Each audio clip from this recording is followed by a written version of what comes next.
మనం ఎక్కువగా ఈ మోకాళ్ళ నొప్పులతో బాధపడే వాళ్ళని చూస్తూ ఉంటాము. దీనికి ప్రధానమైన కారణం ఏంటంటే మోకాల్లో ఉండే గుజ్జు అరుగుదల అన్నట్టు. దాన్నే గుజ్జునే మనం కార్టిలేజ్ అని కూడా అంటాము. ఈ కార్టిలేజ్ అరగడం వల్ల వీళ్ళకి పెయిన్, నొప్పి అనేది రావడం చూస్తుంటాం అన్నట్టు. ఇదేంటంటే వయసు పెరిగే కొద్దీ మోకాల్లో ఉండే కార్టిలేజ్ అనేది డ్యామేజ్ అవుతూ ఉంటుంది.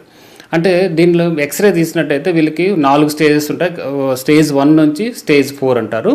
1 అంటే స్టార్టింగ్ అన్నట్టు, 4th అంటే కంప్లీట్గా అరిగిపోతే 4th స్టేజ్ అంటారు. ఎవరైతే పేషెంట్ 2nd అండ్ 3rd స్టేజ్లో ఉన్న వాళ్ళు మా దగ్గరికి వచ్చినట్లయితే వాళ్ళకి బెస్ట్ ట్రీట్మెంట్ ఏంటంటే పిఆర్పి ట్రీట్మెంట్, అంటే ప్లేట్లెట్ రిచ్ ప్లాస్మా ఇంజెక్షన్ అని చేస్తాము.